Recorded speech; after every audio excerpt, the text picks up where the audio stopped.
In 2016, I had $1,000 to my name, sleeping on a gym floor. 9 years later, I broke the Guinness World Record for the fastest selling nonfiction book and generated over $106 million in sales in a weekend. In this video, I'm gonna show you how I'd build a business if I started all over. So first, either sell extremely expensive stuff to a select few or sell something super cheap to everyone.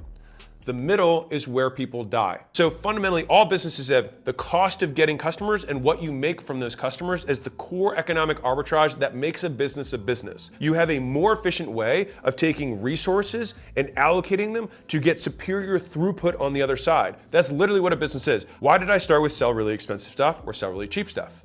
Let's dive in. So having worked with thousands of businesses now, I can tell you that it is significantly easier when you're starting to sell extremely expensive to a select few. And the reason for that is that you have to make enough money to be able to serve the masses. So if you look at Tesla as a great case study for this, Tesla started with a $250,000 Roadster, clearly selling to a select few. And it was like a beta test car. So like it definitely wasn't like completely street ready, all this stuff. But from the few that they were able to make, they were able to get enough money or enough proof of concept to then eventually get to making the S, right? And then after making the S for a few years, then they were able to work their way down and make the Model 3. And so the idea is that you start high and then you can work your way down. And so despite what most people believe, one of the simplest ways to create an expensive offer is to sell your time one-on-one, even if it's unscalable. Now I'll give you a personal story and then I'm gonna sell you on why I think this is actually useful. When I started my personal training business, which was a gym on Huntington Beach, I had a client who wanted personal training. Now my gym wasn't a personal training gym. It was a large group training and semi-private training gym. I did all group, there wasn't any one-on-one. But this one guy got referred to me because he had some like specific mobility things and like whatever. He liked me and so he ended up doing personal training with me. Now this guy would do 5 days a week of 90-minute training sessions, which is huge for a personal trainer, right? So I'm making, I think I was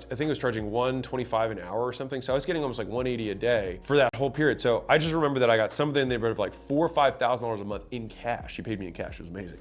That I would get per month from this one client. And the thing is that me having that one-on-one time gave me the cash flow that I needed nothing from the business, so I could just keep reinvesting the business's money to growing it faster. And so a lot of people have this fear around like, oh, it's not scalable. It's like, it doesn't have to be scalable. Like when I speak to business owners, they have a lot of limiting beliefs around charging a lot of money or selling their time. And so I want to drive this point home and give you a lot of reasons to show why it is superior, especially when you're starting out, to sell your time one-on-one, even if it is unscalable. So let me kind of sell you on this. So number one is that you will learn more from fewer high-value clients, all right? And if you're around those higher value clients, you will work with better people and it will shift your belief set about who really is in the market, right? Like if you've ever struggled to sell a $50 membership as someone who has, it's insane when all of a sudden someone's like, here's 15 grand. You're like, what just happened? 15 grand? That's $3,050 sales that I'd have to make in order to get 15 grand.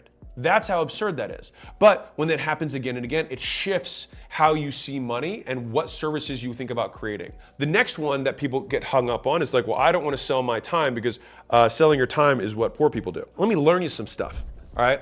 Which is every single person on planet Earth earns money per hour.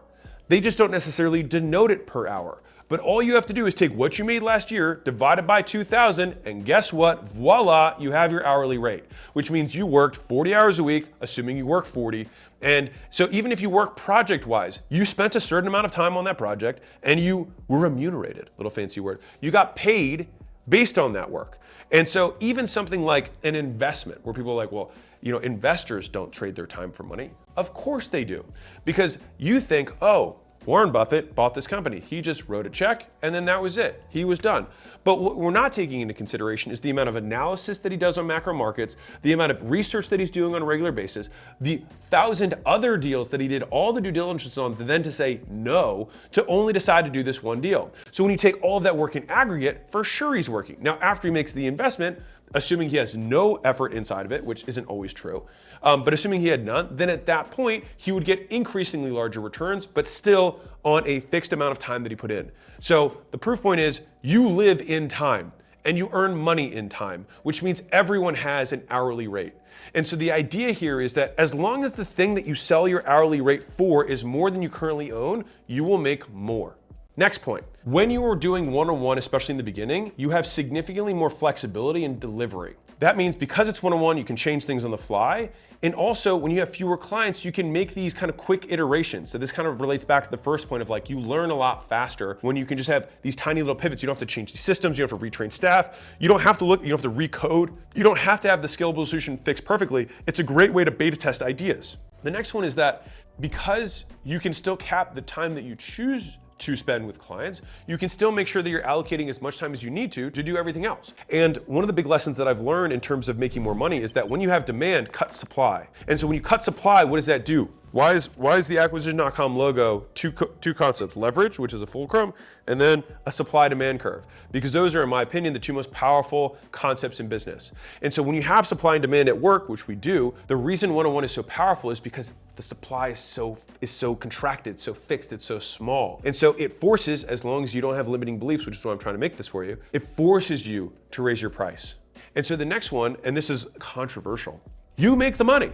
Nobody else does. If you trade your time for the money, you have 100% margin. It's fantastic. Now, some people are like, well, hey, my hourly rate, it's not though.